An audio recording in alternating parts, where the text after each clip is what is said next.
itu berkembang di masyarakat. Saya percaya bahwa masyarakat Indonesia itu pintar. Meskipun ada ahli yang mengatakan IQ orang Indonesia itu cuma 75. Kalau 75 kan lebih pintar dari monyet sedikit. Saya tidak setuju. Orang Indonesia banyak pintar-pintar kok. Bapak Ibu yang ada di ruangan ini bukan luar biasa pintarnya. Nggak main-main gitu. Jadi menurut saya jangan dibiarkan katakanlah pertikaian ini berkembang terus yang menyebabkan akhirnya kita justru terkungkung atau terkooptasi dengan hal yang tidak yang tidak positif, yang tidak produktif dalam hal ini. Coba kita lihat ini hasil survei Litbang Kompas di 2024 itu. Itu dilihatkan tuh yang setuju 41%, yang tidak setuju 40%. Tapi nggak disebutkan ditelitinya di mana. Ada generasi Z benar, generasi Y benar dan seterusnya. Tapi di mana? Apakah cuma di perkotaan atau ada di pedesaan? Bisa jadi justru yang setuju itu lebih dari 41,1%. Melihat tadi dari bagaimana orang melihat pentingnya meminta katakanlah militer masuk ke jabatan-jabatan tertentu itu. Jadi yang sangat setuju ada 5,6, yang tidak, yang sangat sudah 9 sekian.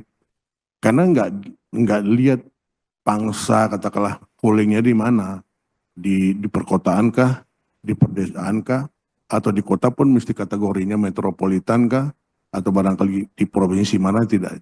Karena setiap provinsi tentu akan berbeda, termasuk juga tingkat pendidikan akan berbeda di dalam opininya mendukung atau tidak.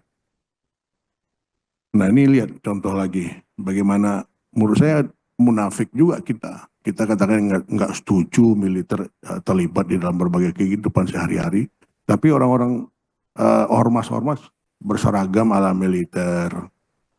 Coba slide berikutnya. Tuh lihat tuh, ada pangkatnya, ada beret merah dengan bintang 2 apa segala macam.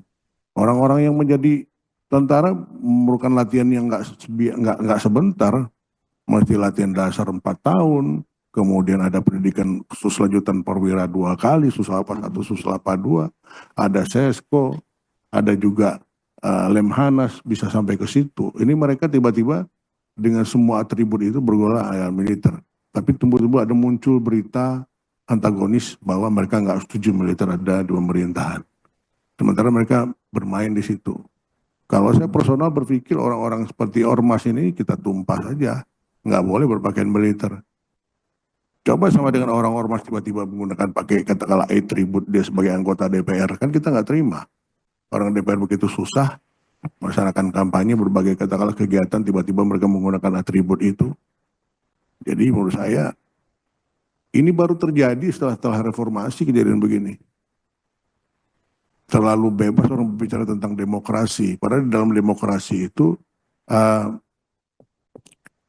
hak orang ada orang lain. Download Tribun X sekarang, menghadirkan lokal menjadi Indonesia.